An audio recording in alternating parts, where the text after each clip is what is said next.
सौंदर्य की नदी नर्मदा। अमृतलाल बेगड़। बरमान घाट से सांडिया। ब्रह्मा विष्णु महेश, इन तीनों में सबसे अधिक उपेक्षित है ब्रह्मा।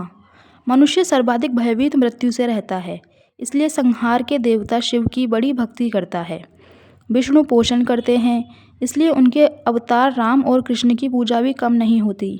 ब्रह्मा सृष्टि के देवता हैं, उन्हें जो सृष्टि करनी थी कर चुके, अब उनसे क्या लेना देना। अतः बूढ़े ब्रह्मा का कोई नाम नहीं लेता। यह देखकर भला लगा कि इस स्थान का नाम ब्रह्मा के नाम पर है, ब्रह्मांड घाट, जो अब बरमान घाट हो गया है। हम छोटी बरमान में हैं, सामने बड़ी बरमान है, वहाँ काफ़ी बड़े घाट हैं। यहाँ आने से पहले नर्मदा दो धाराओं में बट जाती है, बीच में बड़ा द्वीप है। रात को अंधेरे में आए थे, इसलिए ध्यान नहीं गया, अब साफ दिखाई दे रहा है। इतना बड़ा द्वीप नर्मदा में इसके पहले कहीं नहीं है। आज एकादशी है, दोनों तटों पर स्नानार्थियों की भीड़ है। बरमान में हर एकादशी, पूर्णिमा और अमावस्या के दिन छोटा मोटा मेला लगता है। सबसे बड़ा मेला संक्रांत से लगता है, जो 1 महीने तक चलता है। नर्मदा तट पर लगने वाले मेलों में शायद ये सबसे बड़ा है। तीसरे पहर हम चल दिए, एक ग्रामीण का साथ भी हो गया। नर्मदा की खड़ी कगार पर पगडंडी सक्रिय हो गई, सक्रिय और फिसलन भरी। जरा चूके और गए। मैंने कहा, ये तो बड़ी खतरनाक है। एक बार एक बाबा यहीं लुढ़क गया था, सीधे पानी में गिरा। फिर उसे तैरना आता था, निकल आया। सामान बह गया, लोगों ने दूसरा सामान दिला दिया। दूसरे दिन ही आगे बढ़ गया, रुका नहीं। थोड़ी देर में बरिया आ गया, रहने की अच्छी व्यवस्था हो गई तो यहीं रुक गए। ठंड अचानक बढ़ गई, देर तक अलाव के पास ही बैठे रहे। कंडे देखकर पंडित ने गाकड़ बनाए, अब वह बढ़िया गाकड़ बनाने लगा है। हम भिनसारे चल दिए। रास्ते में एक किसान के घर ताजे टमाटर थे तो हमने टमाटर खरीदे। उसकी स्त्री भैंस लगा रही थी तो दूध भी खरीदा और वहीं पी गए। अभी अभी जो दूध भैंस के पेट में था, अब वह हमारे पेट में है। मनुष्य की एक परिभाषा यह भी हो सकती है कि जो दूसरों के पेट की चीज़ को निकालकर अपने पेट की पिटारी में ठूसने में माहिर हो, उसे मनुष्य कहते हैं। किसान से हमने पूछा, आगे तुम्हारे किसी रिश्तेदार को कोई समाचार देना हो तो कहो। उसने कहा, ढाना में मेरे समधी रहते हैं, नाम है धन्नू। गांव में जाते ही घर पड़ेगा। अमरूद और नींबू के बहुत से पेड़ लगे हैं, उन्हें हमारी कुशल मंगल कहना। तीसरे पहर धाना पहुँचे।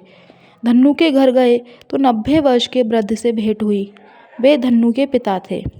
उन्हें समधी का समाचार देकर पूछा कि अगर आपके यहाँ जगह हो तो रात यहाँ रुक जाएं, नहीं तो हम आगे बढ़ें। सुनते ही वृद्ध ने कहा, क्या कहा? जगह ना हो तो आगे बढ़े? राम राम, ये क्या कहा? घर में भला जगह ना होगी? ऐसा कहीं हो सकता है? फिर तुम तो हमारे समधी का नाम लेते हुए आए हो। अब तो समधी बाद में, तुम पहले। बहू, आंगन बुहारो, दरी बिछाओ, ठंडा जल लाओ, पाहुने आए हैं। वृद्ध आंखों से लाचार हो गए। मोटे कांच का चश्मा पहने हैं, चश्मे में कमानियाँ नहीं हैं, धागे से कानों में लपेटे हैं। इतने खुश हैं मानो उन्हीं के नाती पोते आए हों। एक बच्चा पेड़ से तोड़कर अमरूद दे गया। घर की बहू ने आंगन में रखे चूल्हे को गेरुए रंग की मिट्टी से पोत दिया। कंडे और लकड़ियाँ रख दी, पानी से भरी कसेड़ी रख दी, भट्टे और टमाटर दिए।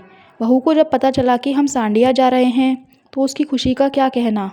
वहाँ उसका मायका जो है। मैंने पूछा, जिस मिट्टी से तुमने चूल्हा पोता वह कहाँ से आती है? उसने घूंघट में से ही कहा, यहीं मिल जाती है, खोद कर ले आते हैं। आप सांडिया जाएंगे तो माँ के लिए दूंगी, आप ले जाना, वहाँ नहीं मिलती।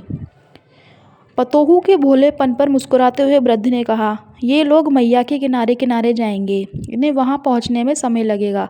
फिर ये सामान से वैसे ही लदे हैं, मिट्टी कैसे ले जाएंगे? धन्नू को खेत से आते आते अंधेरा हो गया, साथ में उसका जवान बेटा भी था। रात को अंगीठी के पास की जगह दे दी तो अच्छी नींद आई। सुबह वृद्ध इस बात का बराबर रंज करते रहे कि हमने उनके घर का आटा चावल नहीं लिया, अपने ही राशन से भोजन बनाया। चलने लगे तो अपनी करीब करीब अंधी आंखों से हमारी ओर स्नेह से देखते रहे। उनके चरणों में माथा टेक कर ही हम आगे बढ़े। यहाँ से रास्ता खेतों में से था। दूर दूर तक फैले खेत बड़े ही प्यारे मालूम होते थे, इतने शांत, इतने मधुर थे वे। ओस से भीगे अरहर के खेतों की कोमल सुमिष्ट सुगंध हमें पुलकित कर रही थी। खेतों में सियारी और उन्हारी, रबी और खरीफ दोनों फसलें खड़ी थी। ज्वार और अरहर सियारी फसल थी जो अभी भी कई खेतों में खड़ी थी। गेहूं और चने की उन्हारी फसल धरती में से सिर निकाल रही थी।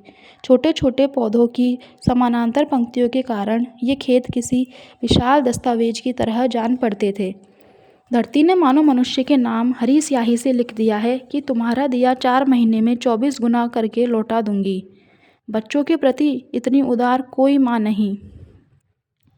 रास्ते में आम के नीचे सुस्ताने बैठे तो साठे का ध्यान पेड़ पर लगे गुब्बारे जैसे आकारों पर गया।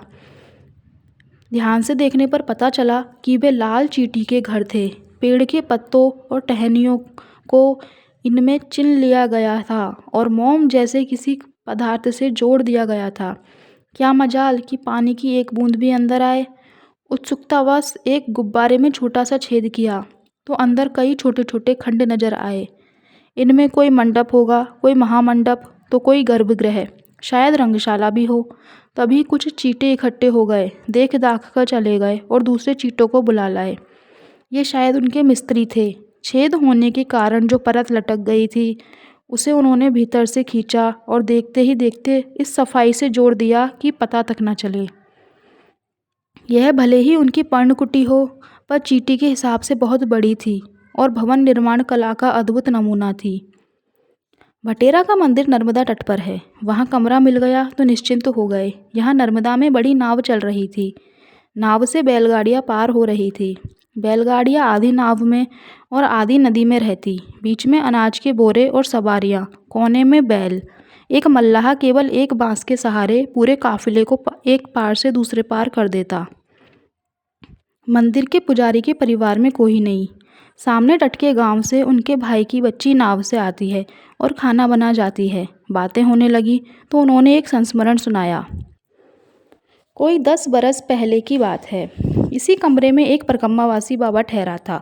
एक दिन उसे तेज बुखार आया और उसका कोई इलाज हो सके इससे पहले ही वह मर गया। उस दिन होली थी, फागुन की पूर्णमासी।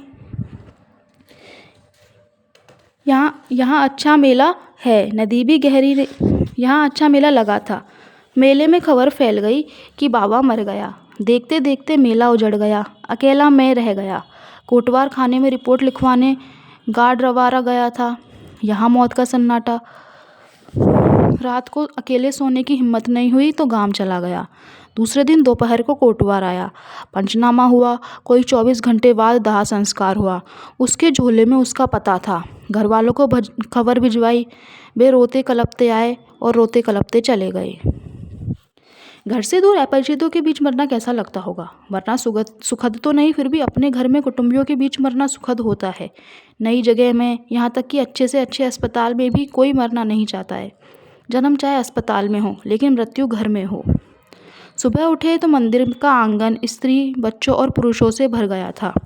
कई खुले में रजाई ओढ़े सो रहे थे, कुछ आग ताप रहे थे। किनारे बैलगाड़ियाँ खड़ी थी और बैल पगुरा रहे थे। रातों रात यह क्या हो गया। आज पूर्णिमा है, कार्तिक पूर्णिमा। आज यहाँ मेला लगेगा। सिर्फ यही नहीं, समूचा नर्मदा तट आज छोर से छोर तक हजारों मेलों से गूंज उठेगा। शोकलपुर में बहुत बड़ा मेला लगेगा, लेकिन आज हम वहीं जा रहे हैं। दोपहर तक पहुंच जाएंगे। मैं और पंडित आगे थे, साठे और दुल्हानी पीछे रह गए। ऐसा हो जाता था, लेकिन फिर मिल जाते थे। पर आज नहीं मिले। हम रुक जाते, देर तक इंतज़ार करते, फिर भी वे ना आते तो आगे बढ़ जाते। ज्यों-ज्यों शोकलपुर पास आता गया, मेले में जाने वालों की भीड़ बढ़ती गई। हंसते चहकते लोगों के दल चले जा रहे थे।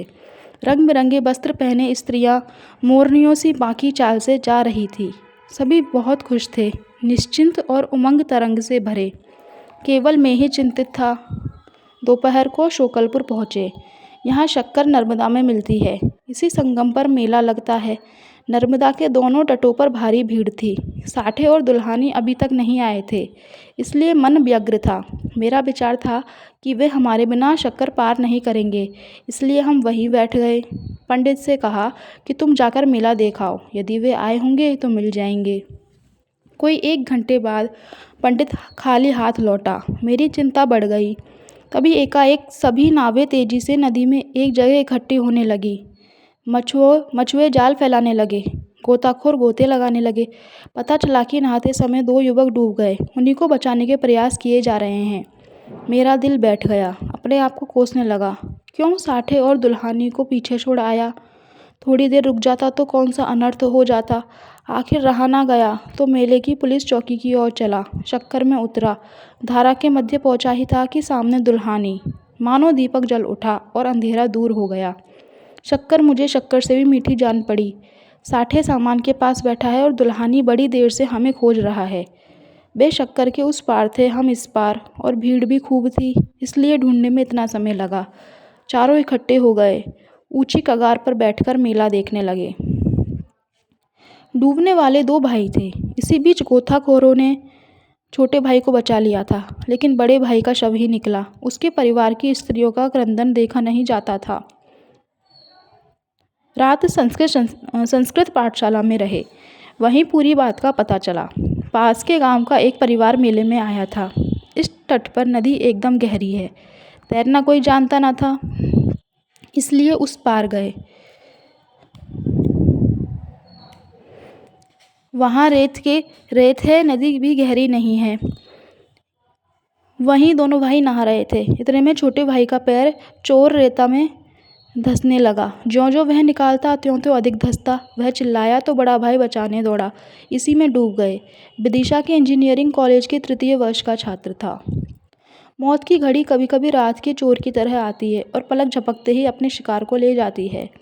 आज तक हम रेत को सुरक्षित समझते थे, पर आज पता चला कि रेत में भी एक अजीब चोर रेत होती है, जो अंदर से पोली होती है और प्राणलेवा हो सकती है। यहाँ से चले तो मन उदास था। पहले कभी इतने बोझिल मन से नहीं चले थे। दोपहर को खिरेटी पहुँचे। नर्मदा के किनारे एक पेड़ के नीचे खाना बनाने बैठे तो पानी की जरूरत थी, लेकिन नदी की धारा उस तट पर थी और बीच में रेत का विस्तृत पाट। जब भी हमें पानी की जरूरत होती तो नदी की धारा बराबर उस तट पर होती। 2 स्त्रियां नहाकर लौट रही थी। मंदिर में चढ़ाने के लिए एक स्त्री लोटा भरकर जल ला रही थी। सोचा इस लोटे का जल मिल जाए तो दाल चढ़ा दी जाए। उस स्त्री से पानी मांगा तो उसने तुरंत दे दिया। थोड़ी देर बाद इसी तरह एक पुरुष निकला। मुझे उम्मीद थी कि वह भी हमें पानी दे देगा, लेकिन उसने 2 टूक जवाब दिया, मुझे मंदिर में जल चढ़ाना है, और आगे बढ़ गया। बहन, उस दिन तूने भगवान को जल नहीं चढ़ाया, पर मेरे भीतर में से कोई कहता कि तेरा नागा नहीं हुआ।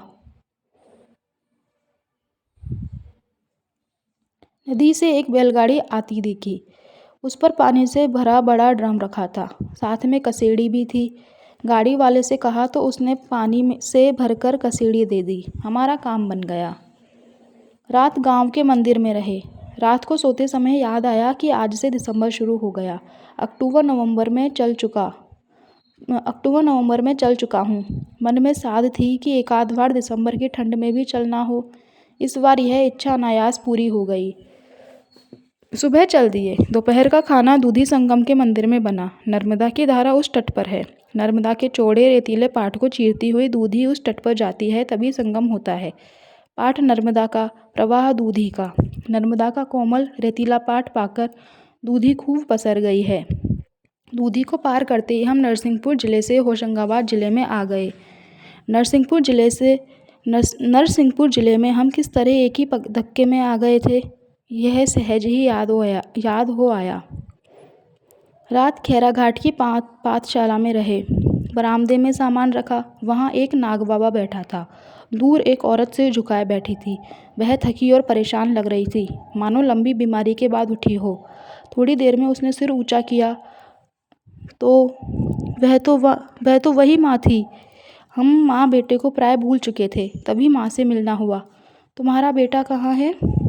वह मुझे छोड़कर चला गया, कहकर सुबकने लगी। बेहद ठंड थी। हम कमरे में भी ठीक से सो नहीं सके।